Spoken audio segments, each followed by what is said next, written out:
All right, I'm sitting here with Ronnie Incerta. And did I say your last name correctly? Yeah, that was perfect. Okay, No. because I don't know if I've ever asked you how to pronounce it. I say it to other people, but I've never said it to you.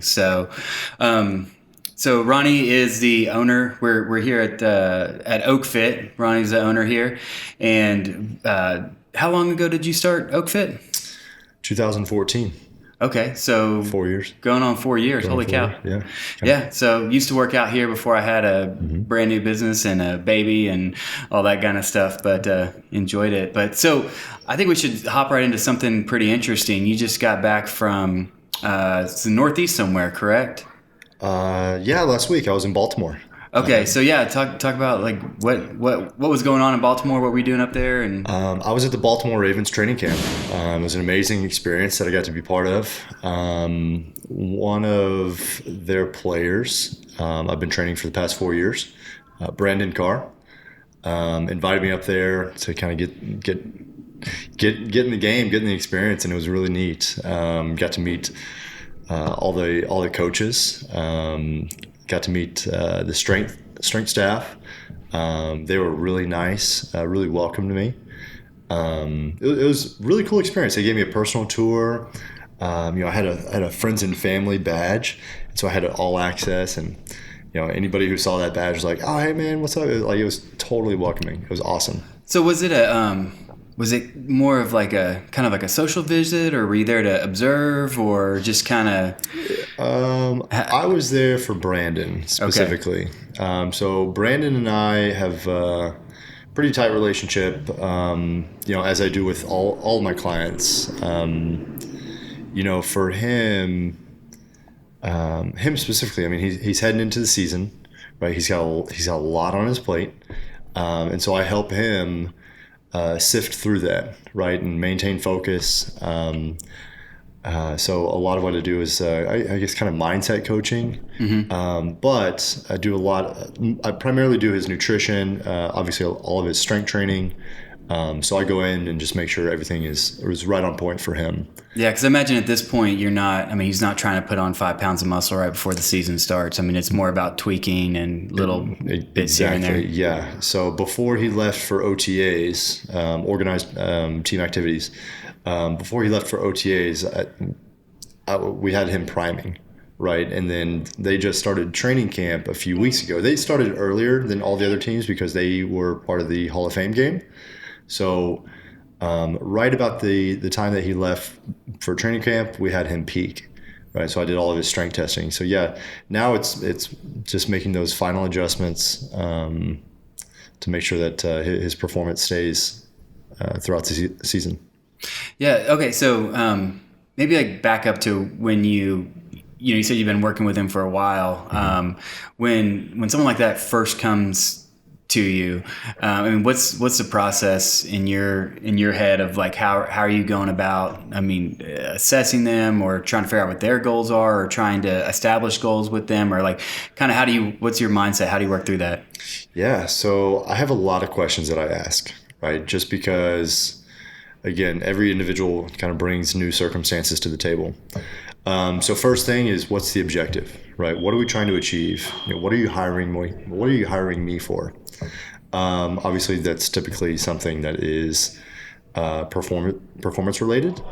So yeah, for him, what I did was a structural balance assessment. I did a few tests that helped me see ankle, knee, and hip function. I did a few length and tension assessments that helped me kind of see what muscles are tight, what muscles he's got extra mobility in, like I said, or lack of. And that kind of gives me an overall idea of what his body movement is like, what kind of compensation patterns that I can expect. And then I do a full body composition analysis, and that helps me, again, further identify what's going on a little bit at the hormonal level, right? Okay. So obviously we're not doing blood testing, but I can get pretty clear idea without blood testing as to where an individual is holding or storing extra body fat. Oh, okay. So Yeah, it's so interesting. So, like, I mean, I've heard, like, kind of truncal obesity can be related to elevated cortisol. Is that the type of things that you're looking at? yeah, absolutely. Okay. And it's the easiest to see, right? If someone comes in with an extra load around the belly button, I mean, I then go down again a different line of questions versus if someone comes in with puffy cheeks, for example, right? Puffy cheeks being more of an adrenal side effect. Okay. Right. Interesting. So, like, is that normally like a low adrenal function that you see the puffy cheeks, or just Adrenal overload. okay? Yeah. So, I have I've a pretty solid list of clients who are business executives who are in a plane every week, right? Or a few planes every week, right? And in different time zones, and so that's obviously a lot of stress on the body. Let alone the stress of their occupation and family and just all the other factors that come into play, right? And so, but my point is, for those types, they wake up early. First thing they do is they're hitting the coffee, they're checking the emails at 4:30, 5 a.m. And so again, they don't get a lot of stress. They don't get a lot of sleep. They're very stressed. They're on a lot of caffeine, right? They're on stimulants. And so again, that's a lot of tax on the adrenal system. Yeah, I heard someone say one time talking about stimulants is that, especially, I mean, like, let's take caffeine, for example, right? There is no energy in caffeine, right? There are no calories in that coffee, that black coffee. It's got to come from somewhere, and it's essentially convincing your body to put out more energy. And so if you don't, you're going to run out at some point, right? Your body's gonna hit a brick wall if you just keep trying to suck energy out and not take care of it. Yeah, and it's actually that you put it very, very well. I'm actually going back to Baltimore on Monday, meeting with another player specifically about that. Right, adrenal overload, drinks a lot of coffee, and has some performance symptoms that are now affected. So I probably won't say his name until after. But yeah, no, that's cool. Yeah, so you earlier you were talking about doing an assessment. You were talking about ankle range of motion, or I don't know, ankle. I don't know what the exact term you use. I don't want to put words in your mouth, but ankle function, knee function, etc. So when you see something that's off there, like, what are the implications? Is it more lack of performance, optimizing performance, or is it injury, or are you kind of, do you see both with improper function? It could be both. In the world of sports, I've seen a lot of high performing athletes who come in who have limitations in their ankle. So it doesn't necessarily mean that you're going to have affected performance. You can still be very fast. You can still jump. You can still be very, very reactive with tight ankles. However, the risk of injury is a lot higher, right? One thing that sticks out in my mind is one of my mentors taught me, the greater the dorsiflexion, the less injuries, the better the performance, right? So yeah, so if someone has stiff ankles, I can generally assume that it's only a matter of time until the kinetic chain is affected. And when the kinetic chain is affected, the risk of injury is a lot higher. Yeah, I feel like that's something that I deal with. I feel like I don't have the ankle range of motion, which is sort of, I've had a lot of issues with my feet, like just tendonitis in the bottom of my feet, and then that I kind of feel like that maybe translates. I don't know which is the causal in this, to sort of tight hip flexors, and then I'm lacking glute activation now, and I feel like this has all kind of happened as I've gotten a little bit older, but yeah, I feel like it's all tied together. It is. The body is one unit, right? And when you think about that, every symptom that you come up with, injury or whatever it might be, it's because of something else. And so I actually start with the ankle in all my assessments. It helps, simply put, it helps me understand, again, what's going on up the chain. It all starts there. Yeah. Right. again, specifically in sport, the first thing we come in contact with the ground repeatedly is the ground, right? So if your ankle is dysfunctional or lacks, you know, strength, mobility, all the above. Guess what's next up the chain? The knee, right? Knee's affected. Next up the chain, the hip's affected. Next up the chain, SI, where the spine goes into the hips, and so on. Yeah. Right? And then you can start getting S posture from that, and all of a sudden your neck hurts. Yeah. And again, it's very simple, but people like to make it complicated. Well, if that's what you start with, maybe that's we don't necessarily have to go through the whole body on how you do an assessment, but I think the ankle, maybe go through a process of how you would assess the ankle and maybe how you'd go about increasing the function of the ankle. So I always look at things from the pinnacle. How can I get this guy to achieve the highest level of performance? And so I have certain lists that I use that help me identify how an individual is going to perform in sport, right? So let's say I'll use Brandon, right? In Brandon's sport, he's a cornerback.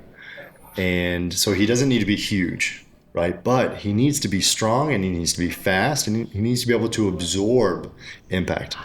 So there's no denying that back squats are very functional in terms of predicting the outcome of his jumping ability and his sprinting ability. Really, I would like to do front squats, but for him, he's got stiff wrist, and so I didn't waste my time. I went right into back squats. Right, someone who doesn't have limitations like that, usually I would probably go into front squats. But he's been in the league for 11 years now. That comes along with it, right? Yeah. So, how would I address that? He just maybe needs to grab fewer jerseys, man. Yeah, right? Yeah. I don't know, man. It's working for him. No, I'm just messing. It's working for him. So how would I fix that? The easiest way to fix it is by training it under load, right? There's a lot of practitioners out there who preach mobility, and I'm sure all those things work. But for me, I don't have time for all that, right? My athletes and my clients come in, and they've got limited time, right? So I don't have a lot of time to mess around to get the result that I want for them, which is obviously optimal performance. Easiest way to fix or kind of bypass limitations in the ankle is to put a wedge underneath the heel and get them training in the lift that you want, right? So in this case, obviously the example would be a squat or a variation of the squat. It could be a front squat, heels elevated. It could be back squat, heels elevated. You could even do split squat. So that's interesting. That's almost backwards from what I would think. I would in my head I'm thinking, okay, well, you put a wedge under the toe so that you're kind of forcing the end range of motion, but you're saying just kind of compensate for it. And then are you reducing that compensation, or are you just kind of? Yeah, that's the goal, right? So that would be, we would start there at like 12 weeks out, right? And hopefully, the goal would be by the time he's ready for training camp, that the wedge is removed and we have maintained that range of motion. Because there's also a neurological effect, right? Okay, yeah. So neurologically, I've been training this guy to go hamstrings to the calves with that wedge, and so it's built in, right? So when I say I want you to go hamstrings to calves all the way to the bottom, he's already been training this way for 12 weeks or 18 weeks, however long I have them. Yeah. Right. Interesting. So it allows, I guess, the rest of the body to kind of function a little bit more normally and then catch up. Yeah. Yeah. And so when we increase the range of motion at the ankle using that wedge, guess what else is affected? We've also improved knee function. Make sense? Yeah. Because I've, just static stretching, I've never really felt like I've got, I feel like temporary, like if I want to temporarily be able to put my palms flat on the floor, then I can stretch for 2-3 minutes and I'm able to do that, but it's not, I don't feel like that's like a super lasting, effect. Yeah. And it won't be. Static stretching will last you, a few hours maybe. But even then, static stretching, in my opinion, is best after the workout when the body is already very pliable. Yeah, and I've also heard like, yeah, if you're kind of temporarily extending the range of motion, if you don't have strength to that range of motion, you're actually increasing your chance of injury during the workout. Yeah, So the joint becomes lax. yeah, Right. So yeah, it's a waste of time. That's why I don't tell people to stretch. Show up. We're going to warm up. Through the warm up, or as I call it, dynamic preparation. Through the preparation, we'll get where we need to go. And I observe the warm up, and if the athlete is not moving well or looks stiff or slow, I make changes. We make audible. It's that simple. okay. So obviously you have well, we kind of mentioned it in passing. You have a gym here, and it's not just for professional athletes. You have a lot of whatever, just normal people, 9 to 5ers or whatever they are, come in and train group sessions. I believe you do some one-on-one as well. So what kind of how do you? Is there some things that you pick up on one side, on the professional athlete side, that you can carry down, or vice versa? Or how do you kind of mesh those two and shift gears when you have to go from a Ferrari to a Civic? Yeah, that's funny. That just came up yesterday. So everything for me starts at the top. So no matter what, even if it's a fat loss client, right, or just a business executive, it's a soccer mom, doesn't matter. I'm going to try to get that individual moving through the full range of motion in the lifts that I believe in. Back squat, front squat, get them to do chin-ups, get them to do dips, using 45 degree incline bench press. These are all very valid ways that I can determine someone's success, right? So for the average person who comes in, they're stiff, they're stressed out, they don't move well. Well, if I take that person who can't, who's all those things, how do you think their front squat's going to look? Probably awful. Yeah. Right. But if I can get them into my system, well, I can find all of their dysfunctional patterns through my structural balance assessment. I can figure out what is causing their nervous system blocks, if you will. I can figure out a lot of things, and then again address those things quickly. Create a progression-based strength training system that gets them to the overall goal. Yeah, which is interesting. I think it's an outcome. I think sports mindedness is a great thing for just common people as well, because I've seen people that go to physical therapy and they go to like civilian, if you will, physical therapy, and they don't really seem to improve, where you have a more sports minded person and they're like, I got to get you back out there. And in that case, it's it's the field, it's a game, it's millions of dollars.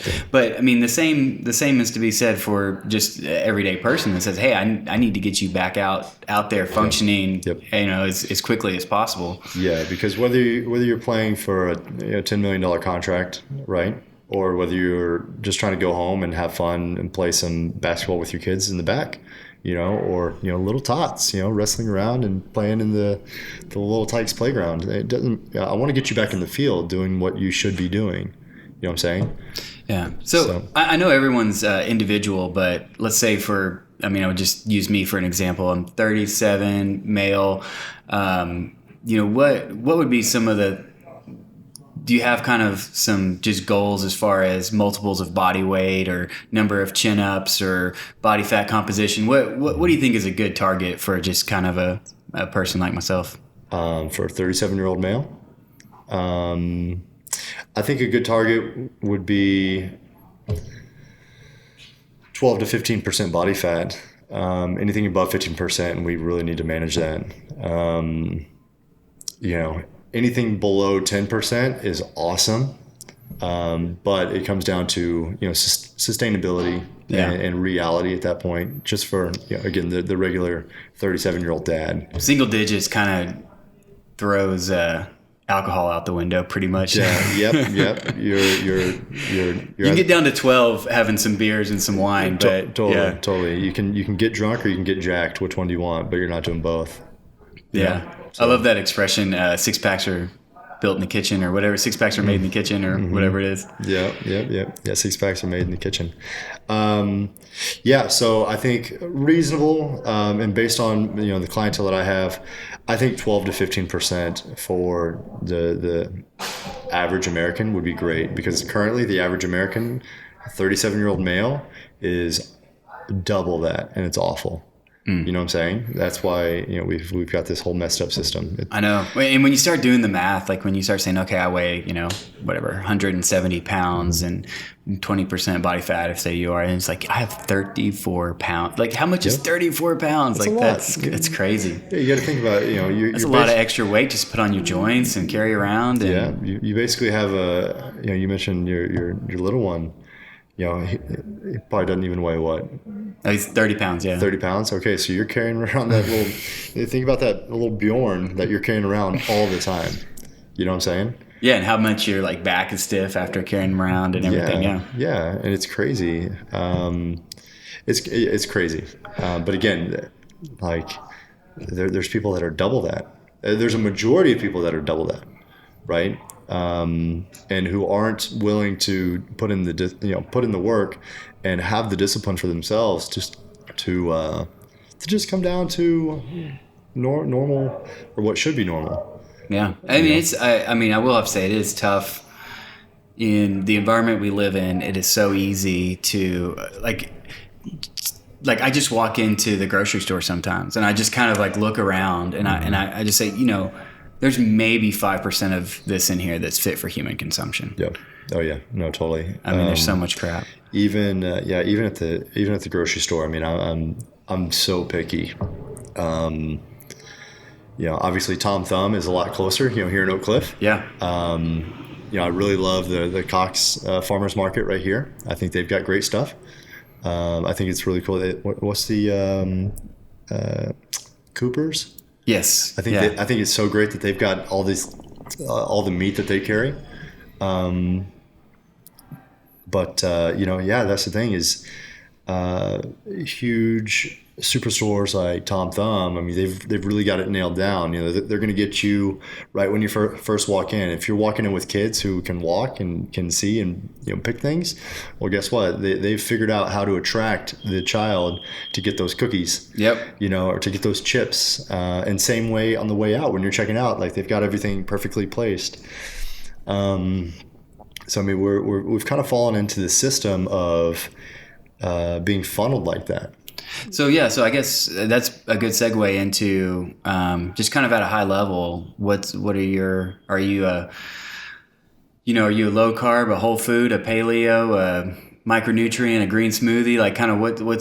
What's your approach to nutrition for yourself and for your clients? I've got a very realistic approach. Paleo is one of the easiest ways to make a change in your body. Okay, it's very simple.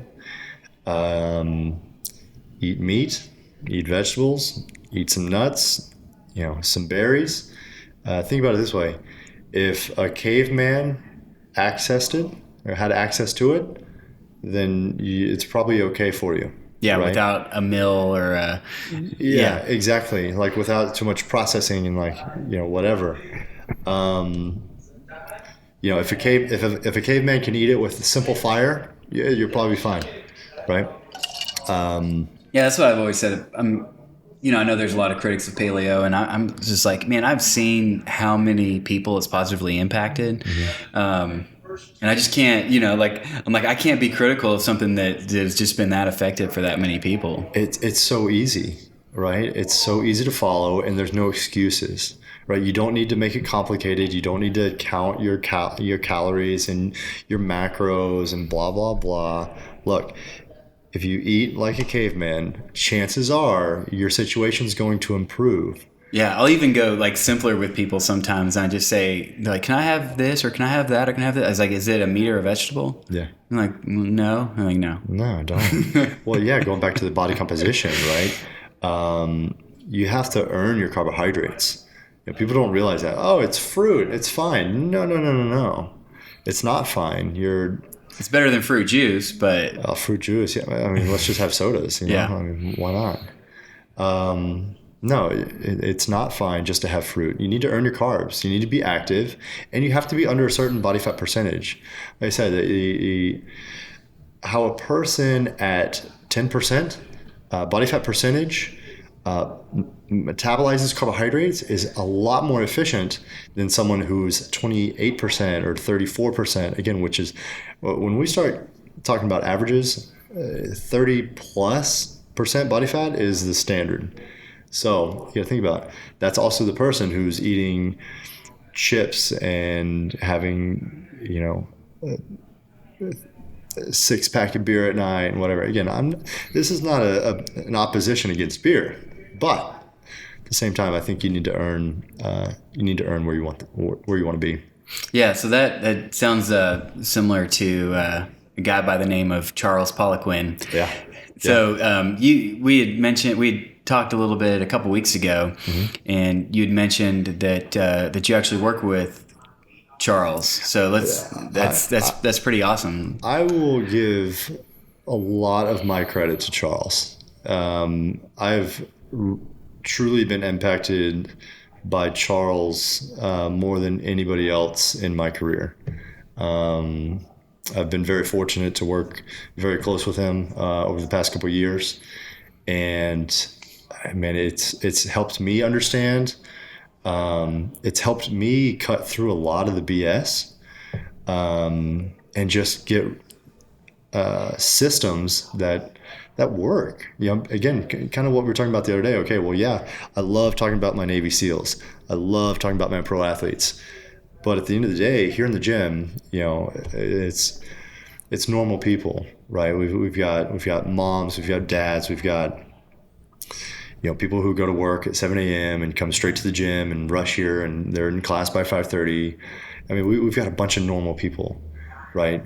So again, one of the biggest things that I've learned from him is understanding my system, and then not wavering from it. There's so many methods out there, but there's only a few principles, right? So if you start making up your own principles, well, you're not going to get the results. Yeah, I think another thing that a lot of people discount a lot is that they say, well, I looked at this scientific paper and this is more effective than that. And it's like, it may be, but if your client is so sore and beat up that they don't come in for 3 days or whatever it is, then what good is it? And so I think, kind of, you have to look at all that stuff, right? The adherence, There's so much. So yeah, you'd asked about what I was doing with Brandon. It's that I need to go observe him in his state, right? And fortunately, like I said, 4 years into it, I mean, as he said in a text message last night, proof is in the pudding. Like, numbers don't lie, And Brandon introduced me to one of his former teammates this past year. Okay. This guy's an incredible athlete. Again, he's been in the NFL for 8 years or 9 years. This might be his 9th year. One of the top strong safeties in the league. Well, his team is one of few teams who actually do strength testing. Okay, and so that was one of the things I asked is, hey, does your team do strength testing? So he told me yes, it was back squat, pull-ups with a 40-pound vest, and bench press is what they did. So I'm not a believer in bench press for his position. So I didn't train him for bench press. However, back squat is part of my protocol. Pull-ups are part of my protocol. And so we also focused on dips for the extensors. Last year, he tested his back squat was 315 pounds for 3 reps.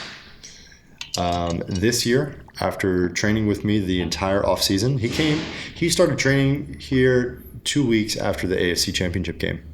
Okay. So I had him all the way up until like 2 or 3 weeks ago. He went back and did his strength testing with his team, and got 465 on his back squat.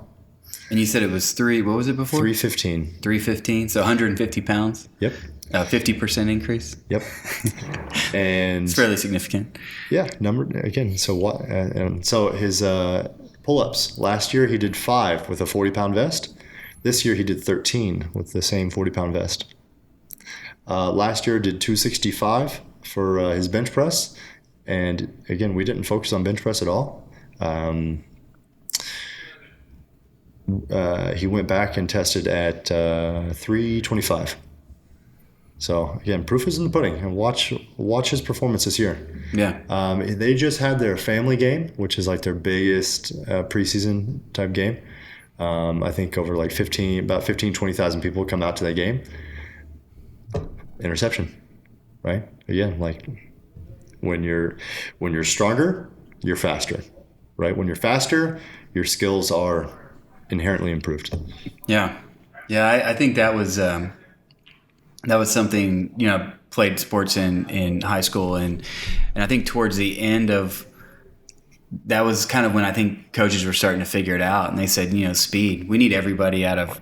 I don't care if you're a lineman or whatever. Like Mm-hmm. we want to take 2-3 tenths off your 40, and those were the teams. At least at that level, that were winning games. If you can outrun everybody, then you don't even need skills, right? You don't need skills. You just run faster. Obviously there's intuition. There's skills that come along. But it's funny. Brandon, if he's listening, he'll make fun of me. But he's always asked me. He's like, "Oh man, what about like this footwork drill? Blah blah blah." I'm like, "Man, like you can do all that, but let's just lift." Yeah. Your feet are going to be fine. Yeah, I'm sure he gets plenty of footwork. Practice. Brandon's feet are crazy. Yeah, he's crazy fast. And as a matter of fact, like I said, I'm going out next week to talk to work with his teammate, and even his teammate was like, "Man, like whatever you're doing, he's keeping up with all of the younger guys, if not surpassing them." And so again, yeah. So we got a little bit sidetracked, but let's go back to kind of the 37-year-old male. What are you looking at from a kind of strength, and we talked about body composition. What are you looking at from like a strength and mobility perspective? First goal. So mobility is always related to improving the big lifts, right? The squat, the chin up, the dip, and getting to those points, right? If someone can do a full range of motion in their dip, that tells me how their shoulder health is. Okay. If someone can do a full pull-up from a dead hang, that tells me that tells me more about their shoulder health. When it comes to lower body, if they can do a full squat, whether it's front squat or back squat, that tells me about their knee, their ankle, knee, and hip health, right? Now, as far as numbers go, I always try to, for a 37-year-old male, I always try to get to 1 time your body weight, right? So let's say you're 37 years old, you weigh, 200 pounds. Our first goal is I want you to do a 200-pound back squat. Now, that's not going to happen in 4 weeks. It takes time to get there. So my expectations are very realistic. What I'll typically do is start someone on what I call a structural balance protocol. And so we'll spend, it could be as much as 8 weeks doing structural balance activities, primarily unilateral, right? Single arm, single leg, but just very focused on the individual limb itself. And then I'll start to, let's say the latter 4 weeks of that 12-week protocol, I'll start to introduce the big movements.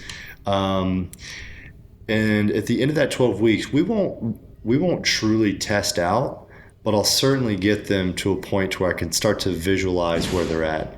So a 37-year-old male who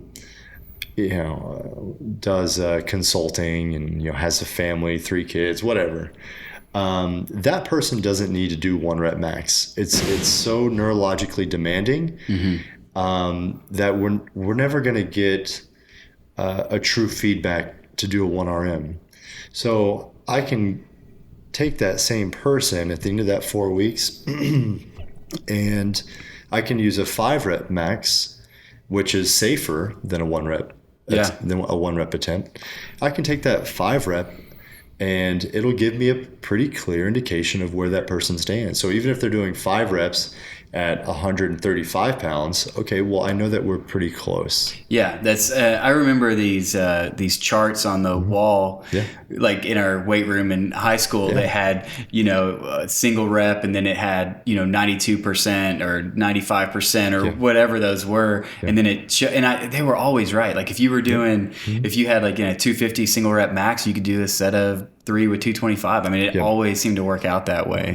Numbers don't lie. Yeah. No, Charles, I actually have Charles's chart out in my weight room of reps 1 through 20. And it's funny, people are like, how come it stops at 20? I'm like, because after 20, I'm bored. Like, let's do something else. Like, I don't want to count more than 20 reps. I can't even think of that would be an interesting workout to be doing more than 20 reps of strength training. Yeah, and so there's direct strength ratio. So like, if I know your 1 rep max, I can tell you where your 20 rep max should be. Right. So again, let's use the same analogy, 37-year-old male. Let's say that guy loves to do 5Ks. Okay. Well, how is a 1 rep max or a 5 rep max in back squats? How is it going to help my 5K? Well, look at the numbers. Yeah. Right. Most people, a lot of these distance guys are starting to hit the gym a lot more, man. Man, I'll tell you what, we're a lot less injury because in order to get that same, some of these guys are running 100, 120 miles a week, right? So if they can cut that back to 60 miles a week and hit the gym a couple days, I mean, they're loving life. I'm telling you, it's all about force production, right? If you can get the muscle to contract harder and more efficiently, it's going to work no matter what you're doing. 5K, triathlon, obstacle course racing. It's strength training will improve whatever you want to do, right? We were just reminiscing about this. One of the members was like, "Oh yeah, Ron put us on a big strength training protocol and made us all sign up for a 5K." I had like 35 people out here at one of the local Oak Cliff 5Ks, and I think I had everybody running more of a sprint training protocol. Mm-hmm. So nothing more than like 100s, 200s, quarters. Yeah, I think we would do we do a few 800 meters, but primarily like 800s and then more 400s. Those and are 200s. an ass. 800s are they're killer. Ass beater, man. If I'm ever just have like 10 or 15 minutes, and I will just go out do like a couple minutes of warm up. Usually it's enough. Like I wait for my GPS to sync, and that's usually about enough of a warm up because it takes a damn long. And then I just hit it as hard as I can. And it's usually around 3 minutes or whatever, but 800 is knock you on your ass. 800 is brutal. The lactic acid buildup is just awful. But so I had I had this whole group, again, about 35 or more people, and all I did was heavy strength training. We did more of a sprint protocol. I had everybody out there, and they had age group brackets. Pretty much all of my members filled all the podiums in every single age group. Really? Yep. And we were joking about it after, like we barely ran. Yeah. Over the course of 6 weeks. Well, yeah, like you said, I mean that's 3,000 meters, and the most you did was 800 to train for it, right? And most important 5,000 meters. Yeah. Oh, sorry, 5,000 meters. Yeah, I was converted it to miles and then did Ks. Yeah. So 800 over 5,000. So yeah. So yeah, we were talking about that, and but most importantly, again, it's great to be able to finish a fast race, right? It's awesome to be able to finish first place, but if you're destroyed and you can't get out of your bed for 3 weeks, how great is it? So the reason why I say that is because I would say about 95% of those people who did the race on Saturday were in class Monday morning feeling awesome. Yeah.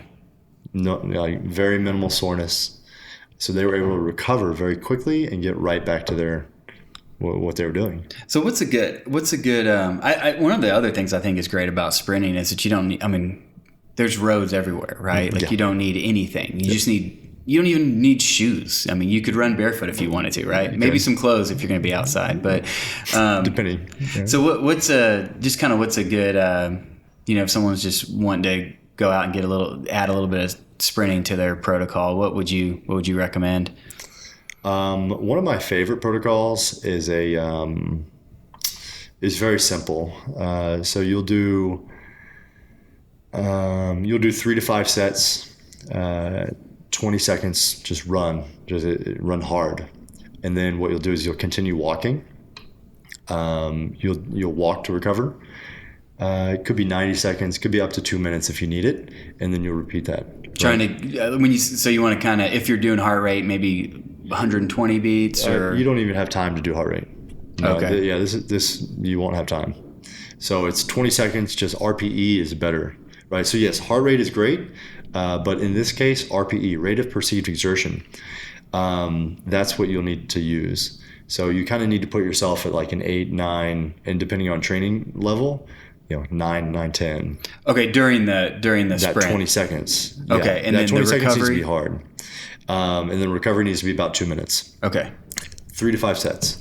Just then, a little bit short of what you would consider like a full recovery, potentially. Yeah, exactly. And then you'll go into, you'll cut that in half. You'll do 5 to 7 sets of 10-second sprints. Again, your rest period could be 90 seconds, right? Again, depending on the individual is going to tell you, how long the rest period. But 5 to 7 sets of 10-second sprints. And then you're going to finish. You'll finish that series with 3 to 5 sets of 5-second sprints, 60 to 90-second rest.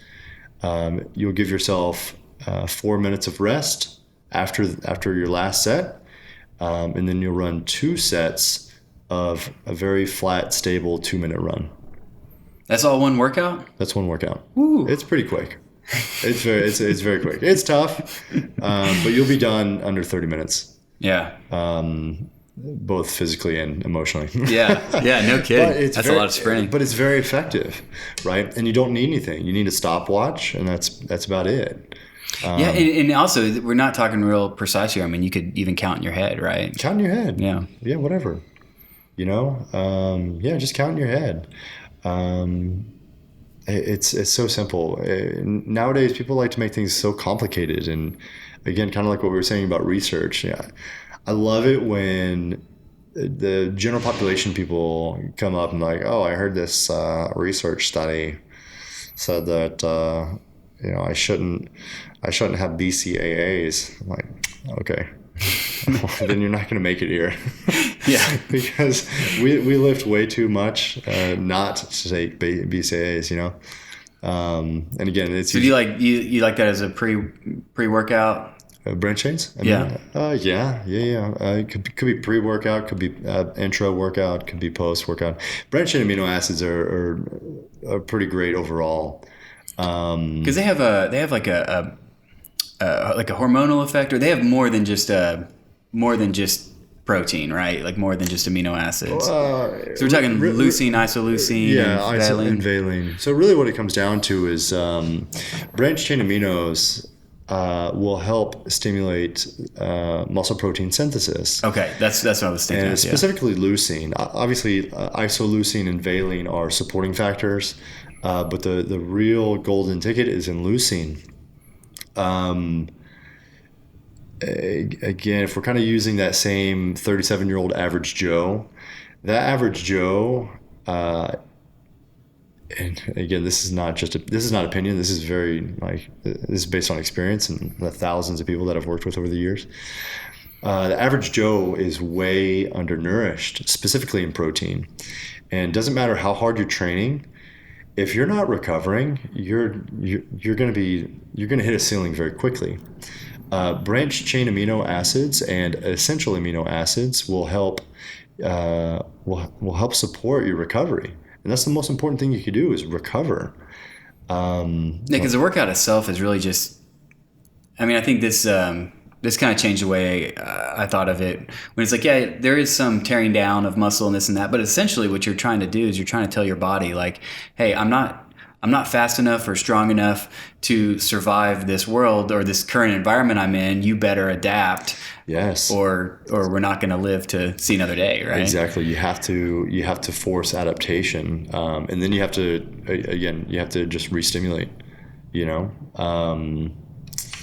So no, I mean, whether it's environmental like temperature, it's funny because people, not people here, because we definitely train outside, and if you don't want to train outside, then again, this is not your place. Yeah. But people are like, oh, it's hot outside. It's 104 degrees. I'm like, yeah, well, you live here. Yeah. Like if you run for, if we run 5 sets of sprints 3 days a week for, it takes 10 minutes, you're going to be able to adapt to just walking in your normal clothes out in the heat. You live here, you should be able to handle those type of temperatures. Yeah. Same thing for the cold. Yeah, I've noticed that is that, at the beginning of the winter or the summer, you're like, oh, it's so hot, it's so cold, and then by the end, it just feels kind of normal to you. So the body is a magnificent machine. It will adapt to whatever it's exposed to. All right, well, let's shift gears a little bit. Tell me a little bit about your gym. I mean, just for people who haven't been here, and I'm just kind of curious. I like the numbers. So like, how many square feet do you have? What's kind of your membership target? Like, how many people do you have? Just kind of those types of things. So let's see. The gym is about 9,000 square feet. So it's pretty big. We've got a lot of things that we do. The weight room is about 3,000 square feet. We've got a giant lay of turf. It's about 3,000 square feet. Locker rooms take up about, I don't know, 1,500 square feet.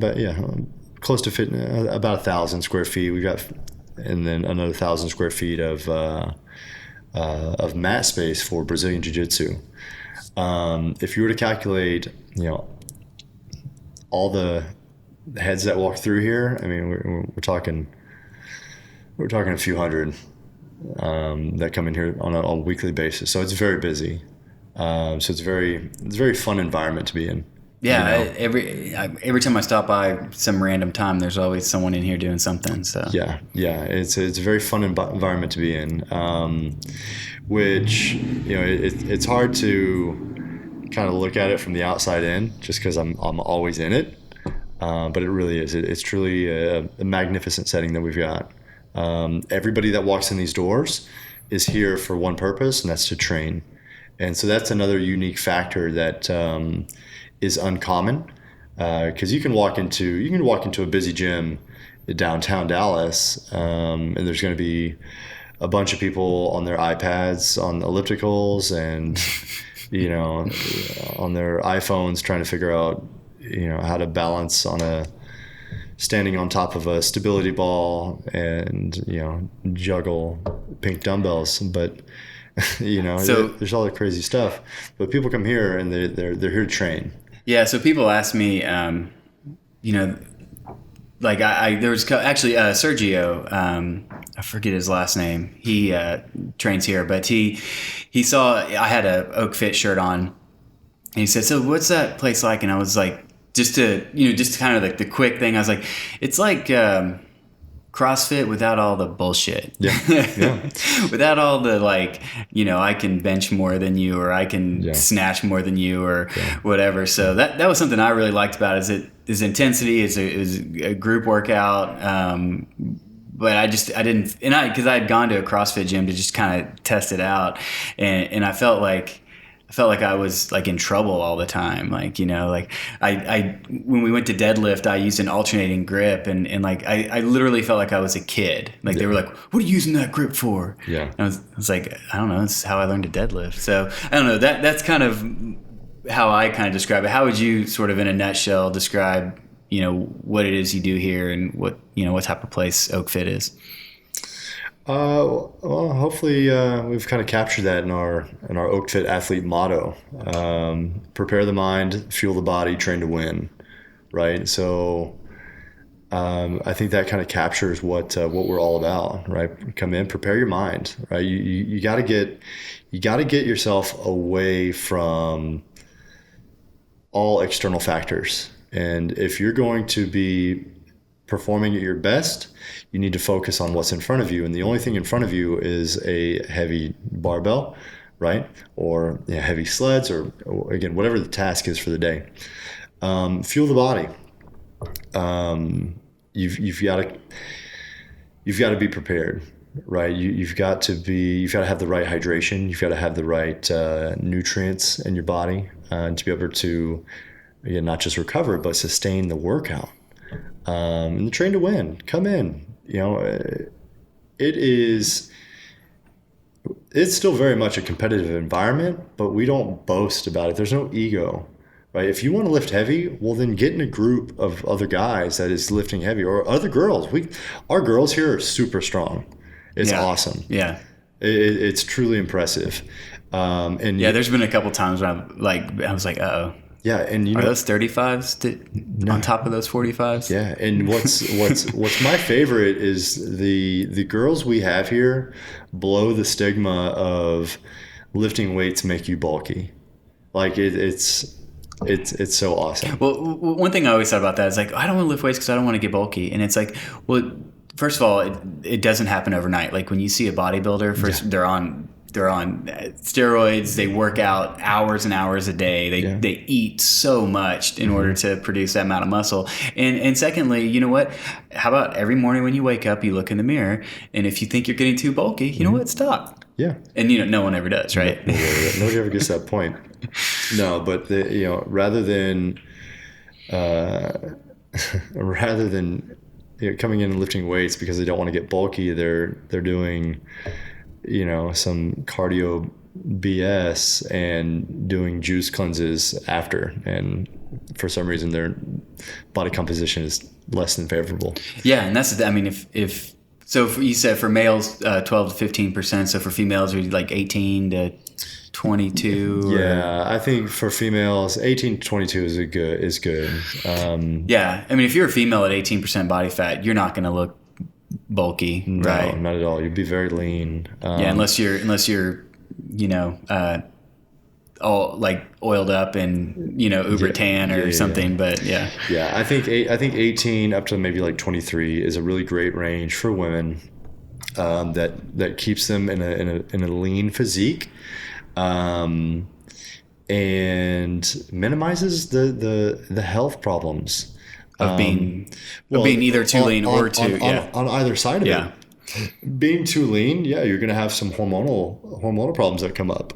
On the other side, being over 23, 30, 35, 40, you're going to have other health problems that come up.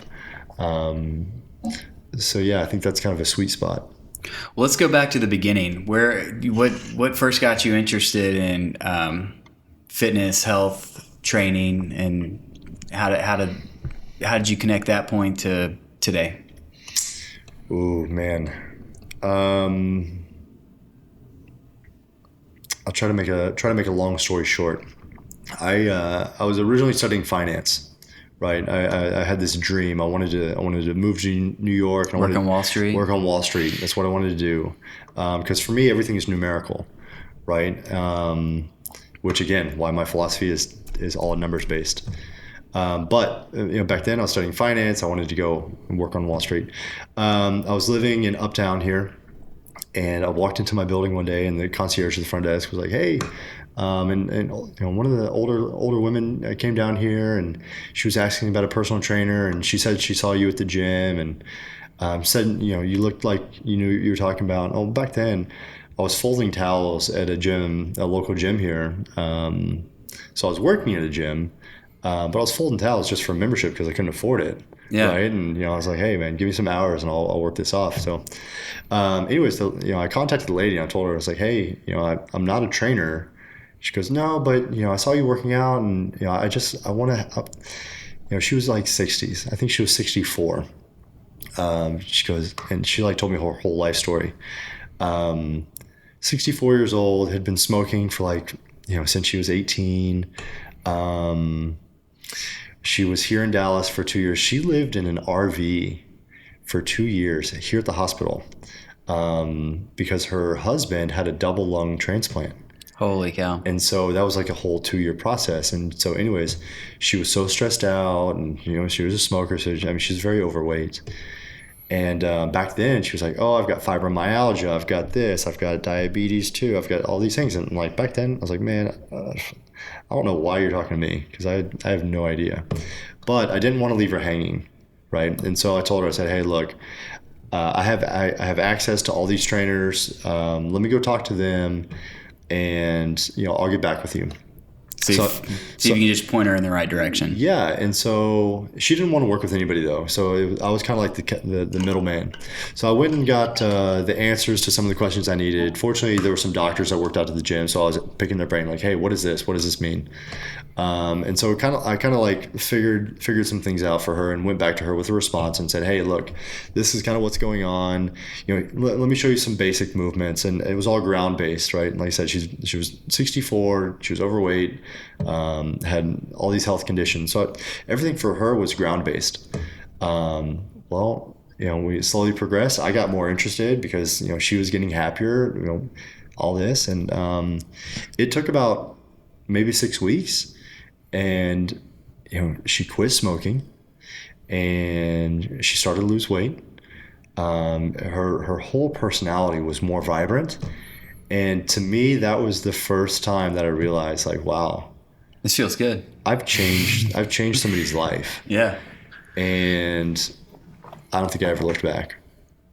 I never realized that I was capable of doing something like that. And like I said, never turned back. So did you work as a trainer at gyms, or what? Was there certain things you studied, or certifications, or how did that go about? What were the mechanics of all that? I've got so many certifications. I've forgotten most of them. I think what I did is I went and got a personal training certification. There was one that was held at like one of the community colleges here. So I did that whole course. It was maybe like 3 months long.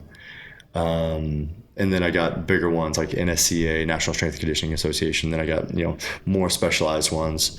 So yeah, it's just been an evolution of learning new information, learning how to use that information, and then how to perfect the information and perfect the system, right?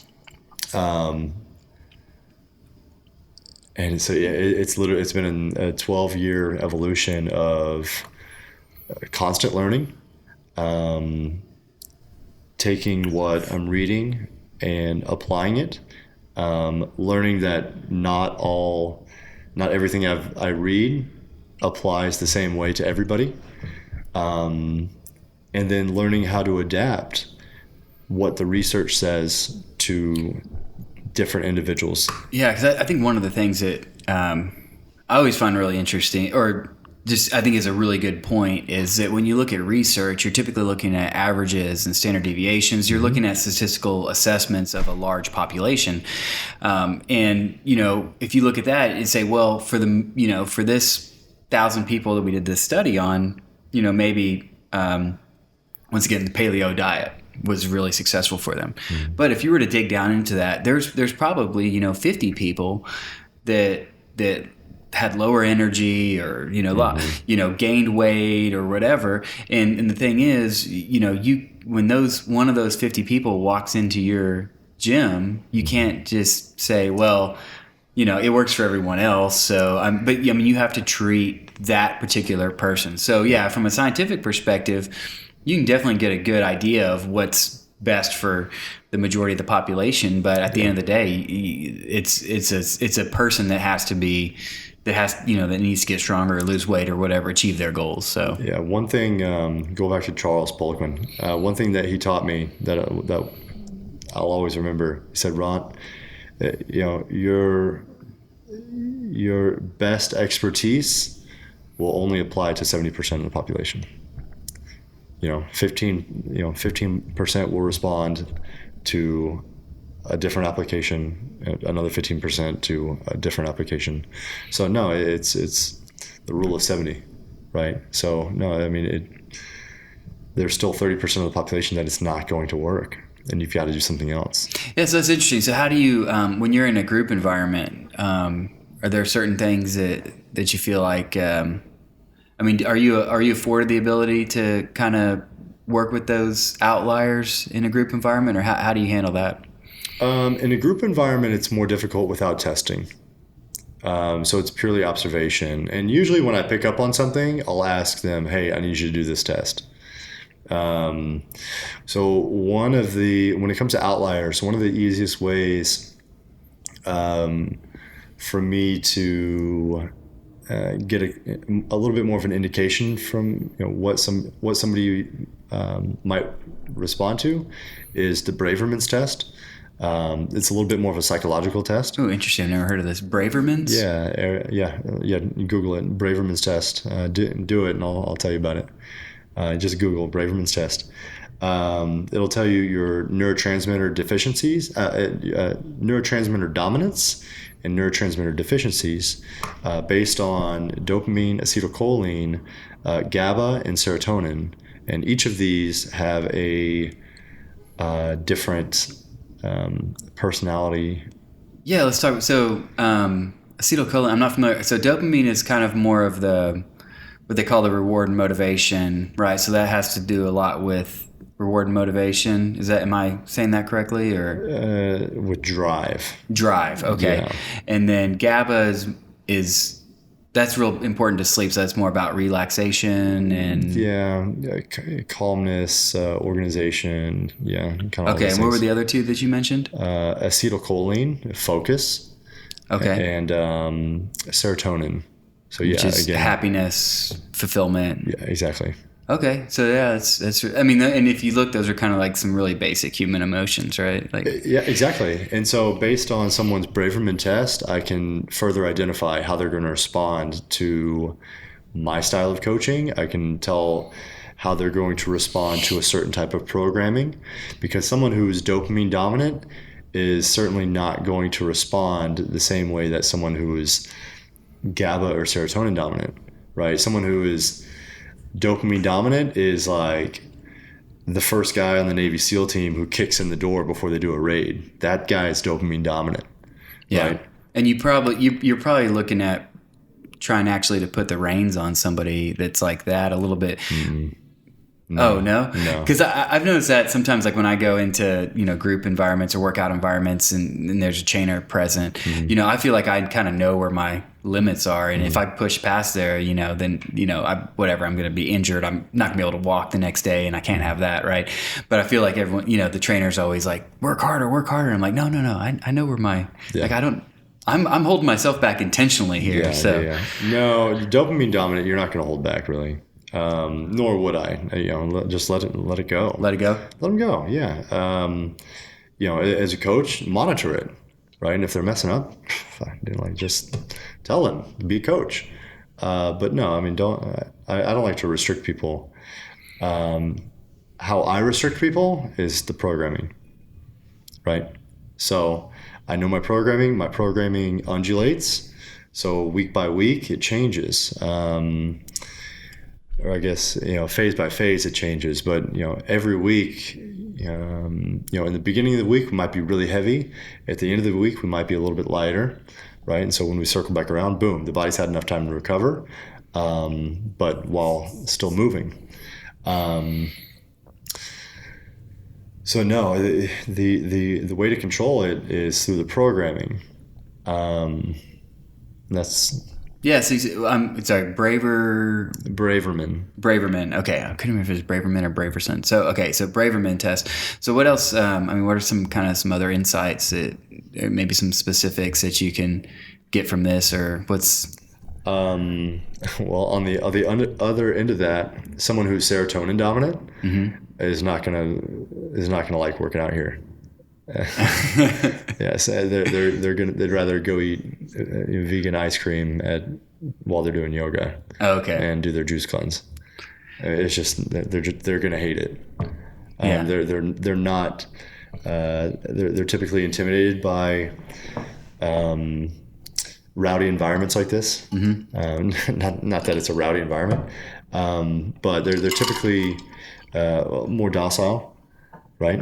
Again, serotonin is a neurotransmitter for serenity and Yeah, that's like and like an antidepressant or anti-anxiety is gonna kind of boost that serotonin naturally. So, or not naturally through chemical means, but so one of the things that we talked about earlier was nutrition and how it can be a challenge to to find decent stuff to eat because so little of what's available is really fit for human consumption. Do you have any like favorite kind of go-tos or hacks that when you're in a pinch, when you're traveling, like how do you maintain that nutrition?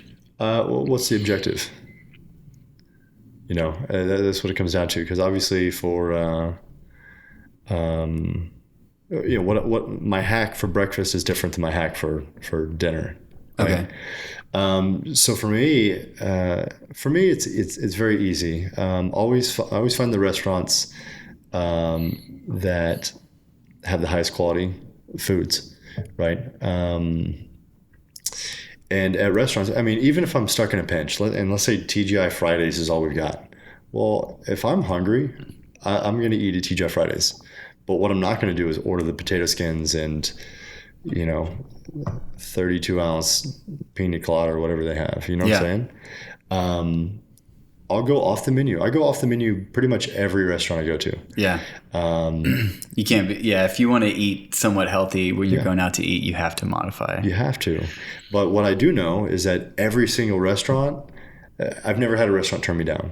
TGI Fridays at the airport, I've done that before. Burger patties, I'll do double burger patty, and they'll hit me up with whatever vegetables they have. Sometimes it's broccoli, sometimes it's a mix. I tell them not to oversteam it. Don't put anything on there. I just want butter. No oil. Yeah, because you have no idea what kind of oil you're getting. Oh, it's usually just junk. Yeah, canola. Probably hasn't been changed in 6 months. Yeah. Regardless of what their permit says. Completely oxidized. Oh, it's awful. No, and what's crazy is we're in this culture of people worried about meat. Right? Oh, if I eat meat, I'm going to get cancer. Humans have been eating meat since day one. Yeah. Right? You're concerned about eating meat, but you're looking at your iPhone while laying in bed until 1 a.m. While eating Haagen-Dazs. Come on, let's get real. So that kind of brings up something, and I don't talk about this a lot because it really freaks people out, but I wouldn't say I do a carnivore diet, but I've been inspired by the carnivore diet, and I also have always, since I've started doing intermittent fasting, I'm a fan of that. Like it's just, it's one less meal to worry about, less dishes to do, less food to buy, and so I usually skip breakfast and I eat lunch and dinner, and then kind of started seeing what these folks on the carnivore diet, and I was like, I'm going to just try that because I thought it was, and it's become my default is a steak for lunch, a steak for dinner. Yeah, go for it. And if I'm hungry after that, I'll eat some more. If I wake up hungry, some days I wake up and I'm like, I must have not eaten very much yesterday because I'm hungry, so I'll have some bacon and eggs or whatever. And not that I don't eat other things, but that's just sort of my default. It's like I have a steak for lunch, I have a steak for dinner. Yeah. So I would say I'm primarily carnivore, but I also need a lot of vegetables. So my stomach acid, I love the carnivore diet, and I'm totally for it. I think certain individuals like myself need more because of my stomach acid, right? As a matter of fact, I supplement with digestive enzymes. Okay. But I also eat a lot of meat, so I mean, there's a reason. But even if I'm kind of off my norm, digestive enzymes just help me. For years, I mean, I was taking Prilosec and all those Tums daily. That when I see people take the proton pump inhibitors, man, that freaks me out because I'm like, dude, like you realize you have to you still have to digest food, and especially when older people and like sarcopenia and their ability to absorb protein is reduced, and it's like that's like the last thing you should be doing. Yeah. But sorry. So it's this whole trickling effect. So you talk about protein not being able to be absorbed. That goes back to adrenal function, right? If your adrenals are shot, cortisol is constantly overloaded. If you're insulin resistant, guess what? You're not absorbing the nutrients, right? So it's not necessarily about what you eat, it's about what you absorb. Yeah. Right? And so I mean there's a whole balance. You've got to have a good gut balance. So supplementing with probiotics, supplementing with digestive enzymes is such an easy way to bypass a lot of problems that I think most Americans face, right? And they're not willing to. They're just not willing to take that extra step, which is crazy. They're willing to stay on a pill because their doctor told them, the same doctor that they only saw for 5 minutes. Yeah, but has no idea of their medical history, family history. No, and I think that's one thing that I've been able to. That's one thing that I've been able to do is I see people 50 times more than their doctor does. Yeah, you know what I'm saying more than that, 100 times more. Especially the people who are in here 4 or 5 days a week, who only see their doctor one day a year. For 10 minutes. You know what I'm saying? Yeah, I don't think I've been to a doctor in the past decade. So neither have I. I've been a handful of times, but only for very specific reasons. I'm very rarely sick, but when I do get sick, if there's like a really bad bug that goes around, okay, well, that's when I'm hitting up the doctor. But no, I think that's one thing that's really set me apart in my career is I really dive deep into my own study, so I can truly understand what's going on with each person as they are, not just saying, oh, well, you're overweight. Okay, well, why don't you start doing paleo and do cardio and fasted cardio or whatever, you know what I'm saying? No, like there's a lot more to it. Yeah, the protein thing I think is really interesting. There's since I've started doing this, so I've kind of been doing, sort of low carb, whole food, intermittent fasting. I sort of combine all these tools in whichever way is convenient for me at the moment. And they all seem to work. And I was able to get, and I'm just doing like skinfold, 3-site skinfold caliper. So it's not super accurate, but I mean, it's accurate enough that I know, I may be off by 3% one way or the other, but if I lose 2% with the scales, I probably lost 2%, right? Yeah. You see what I'm saying? Like precision versus accuracy. And so, I was probably hovering around, 14, 15% before I started doing these kind of different things, like I said. And, then I was able to get down to kind of 11, 12%. And then I feel like as soon as I up my protein, like, I just dropped down to 10 in like a month. So it's very simple. More protein that you take in, more protein you eat, the more you can improve your muscle protein synthesis. When you improve muscle protein synthesis, your ability to build muscle and retain muscle becomes more secure. When you are building and retaining muscle, your ability to metabolize fats becomes more efficient. It's very simple. All you have to do is increase protein and start moving more and stop eating junk. You know what I'm saying? It's very simple. So what are the I think that's because a lot of people will say, hey, these are the things you have to eat, to be healthy. And a lot of other people say, you got to cut these things out, whatever. So I think it's obviously both, like, increase the good stuff and decrease the bad stuff. What are some of the just kind of the common things that people maybe think are healthy things they're eating that should just be eliminated from the diet? Juices. Juices. Yeah, juices is one. Usually the moms that come into the class, I try to convince them pretty quickly, and just tell them like, hey, look, you realize there's 45 grams of sugar in there. What else? Alcohol is major.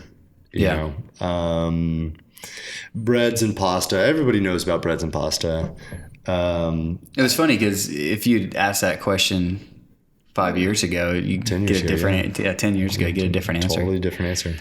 I would say that, one of the biggest is probably just sugars from fruits, things like that. Oh, I didn't know fruits were bad. Well, fruits are not bad, but fruits are bad when you are, again, 30, 35, 40% body fat. Yeah. So no, it's completely different. Yeah. So, we've covered quite a bit of ground here. Is there anything else you wanted to that we skipped over? Not really. I think we hit on a lot of good stuff. We'll have to find a way to expand and go a little bit more in depth. Yeah. I definitely wanted to. One thing we didn't, and actually I'd like to touch on this real quick is just kind of we talked about the numbers of the gym, but we didn't really go through sort of, was it a easy process to find a location, to sign a lease, to build it out? I mean, kind of how did that process go for you? Because that's something I like to talk to people who own businesses, because they just have a different perspective than the majority of the people who have an employer. So yeah, we got in early, right? So obviously we're here in West Dallas, which is border to Oak Cliff, but we got in early. Now it's a lot more difficult. We found this building just kind of off chance. I started the first workouts right across the street at the levee. And after one of the workouts, I was just walking around over here, and I saw that this building was for sale, and it was for lease or sale. And back then, I was just starting. I was like, well, we can't buy it, and the lease is kind of expensive, so let's keep looking. But sure enough, we pretty much determined that with as much popularity as we'd already gained, that it would be a good risk to take. Now, the beginning was tough. It was a swift kick for sure. But I think most businesses are that way. I just think that unless you've done it, you never truly understand. But no, it was very tough. So did you have a broker or anything, or did you just call up and just went for say it. Sent me a lease and right over it? Yeah. So we, who did we use? I guess we used Jeff's ex-wife, who was a real estate agent, and she kind of walked us through the whole deal. Okay. So it was pretty easy, and then from there, so did you sign a pretty long lease, or? Well, we bought the building. Oh, you ended up buying it. Oh, okay. We bought the building. So again, made things a lot easier. Yeah. Another thing that made it very easy is the guy that owned the building before was a photographer, and so he used this space as a photography studio. And so it was probably clean and had good lighting. It was very clean, had good lighting. More importantly, we didn't have to change the permit. The permit was grandfathered as the same use. Okay. Like personal services or whatever. Okay. Yeah. Perfect. So that was the kicker. Yeah. That made everything so easy. You just apply for a CO under a new entity and done. And so that made things very easy. Another thing that we did is we didn't waste time. We hired professionals to go do all that. Like expediters, exactly. Yeah. Like, no, we didn't waste our time. I think we went down there like one day and we're like, no. Oh, it's such a beating. Yeah, no. I deal with that all the time. Oh yeah, you've been through all that. Yeah, and I before that, I mean, my background in construction and development, so I've always, it was funny. I was consulting on a project, a guy that was doing his first job in Dallas. He been used to doing stuff out in West Texas. And so I took him down to Jefferson to the Oak Cliff Municipal Center. And he was just like, well, what? I was like, dude, this is just how it, like, you go to one place and they tell you to go to another, and then you go there and then you go back and you're like, nope, I went there and they said no and they sent me back here. So you need to answer my question now. Yeah. And we were going up and down and it took, hours. And he was like, what's going on? I was like, this is normal for the city of Dallas. No. Yeah. So we didn't mess around with any of that. We went straight to a guy. We paid a premium for it. But we got through it. How about the finish out? Did you hire GC? Did you hire your own subs, or how did you do that? We hired a GC, a local guy here who does a lot of the restaurants. We really loved his style. So they did the design work as well? They did everything. Yeah. Okay, who was that? Gary Buckner. Oh, okay, Stash. Design. Yeah. And they did a fantastic job. Every element of this building is very unique. The architect that we used is one of our members, actually a very good friend of mine. We've become very close friends. Noe Avila is the architect, and he did several designs for us and kind of showed us like what would work best. And the first time we were going to build on the other side of where it currently is. But then, that was going to be like $100,000. And so we were like, no, let's move it on this side and it'll be, half the price. So Noe Avila like really helped us out in the architect side of it. Yeah. And so it made it very easy. And so, aside from that, I think all the other bumps along the road are probably pretty normal. The only thing would be kind of the personal stuff that I went through, because I was in a ski crash about a month before we were going to have the grand opening. So I didn't realize the timing of that. Yeah. Oh, that's awful, dude. It was insane, and I tried to kind of brush it under the rug, but I couldn't even stand up for. And you ended up having surgery, correct? Nope. No. Oh, you were in a car accident. Yeah, it's the craziest story in the world. So you got to tell this story. This is great. Craziest story in the world. So, let's see. So you hurt your back skiing. So broke my hip and my back, and TBI, traumatic brain injury, in the ski crash. So it was a lot worse than what I tell people, but that took me out. I had severe nerve damage. Went through all kinds of things. That lasted about 2 years. I had every single treatment there is. I had shots. I had this. I had that. I had everything. Nothing worked. I think cortisone shots last like 48 hours max. And I think it was probably just the anesthesia. Yeah. So finally, it got to a point where I couldn't live my life that way. And I met with a neurosurgeon. Had to go through all that with insurance and kind of getting it finalized, and that took like 3 or 4 months, and finally we had surgery on the dock. Thursday night before I was supposed to go into the hospital, my fiance and I were in this pretty horrific car crash. The trauma from the car crash, I guess, moved my impingements, which more or less, at least, again, pushed things to the side and relieved the nerve pain that I was under. Not a recommended therapy. Not a recommended therapy. No, in fact, my pain management doctors that I was using for the shots had called me in for case studies. They're like, "Yeah, this is crazy," because they just treated me like a month before, Yeah. And so I had to call my neurosurgeon. They were blowing up my phone, because I was supposed to be in the hospital getting blood for surgery on 2 days later.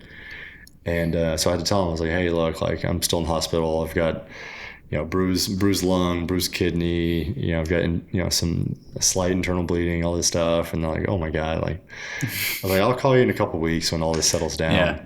And So I called them. I went to their office. I met with them, and I was like, "Hey guys, like you're gonna freak out, but watch this." And I reached all the way down, put my palms to the floor, right there. For 2 years, I couldn't even reach my fingertips past my knees, and so just like that. So is it your lumbar or your thoracic, or where did you break it?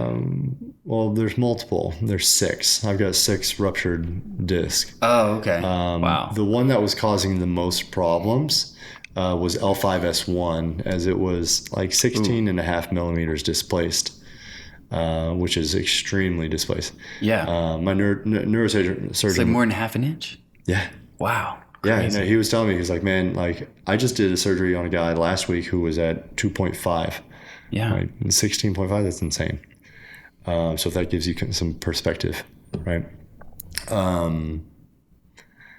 But yeah, so I mean, it's been a wild ride. So where are you now? You 90%, 95%? Where if we're talking about strength numbers, no, I'm maybe 60 to 70%. Upper body, still pretty strong, but my lower body is taking a long time to recover. Previously, I had a deadlift of I think like 535. My front squat was probably about 455, 460. Now I might be able to front squat 340 on a good day. Hey, I would take that. Yeah, it's not that bad, but still, again, it's like it's all perspective. Yeah. So. Well, cool, man. It's been a great chat. Been a real interesting chat. Thanks for coming in. Thanks for having me. Yeah. Is there anything for the people watching or listening, or any messages you want to give, or you think we covered it all? I think we covered it all. If there's any questions, anybody can reach me. And you guys do like a trial deal here? Are you still kind of doing that, or we don't? I open the doors. If anybody wants to come try out a class, but we don't do the trial anymore. Okay. Yeah. So you're oakfitdallas.com. Oakfitdallas.com. Yeah, and everything. It's so easy. It's a very simple website. So click on a button and it'll reach out to us. Yeah, and you guys do some. You're on Instagram as well, right? Pretty active on Instagram. Yeah, we're not overly active, but we put our stuff up there. It's just Oakfit, OAKFIT. Same thing on Facebook, OAKFIT. You can follow us. But yeah, we love to put our people up there, show off our people. Our normal 37-year-olds, as well as our civilians. Yeah, our civilians, as well as our athletes. And so we got a lot of cool stuff going on. Well, cool, man. I enjoyed it. Thank you very much. Yeah, man. Thank you. And we'll have to do it again. Awesome. Thanks.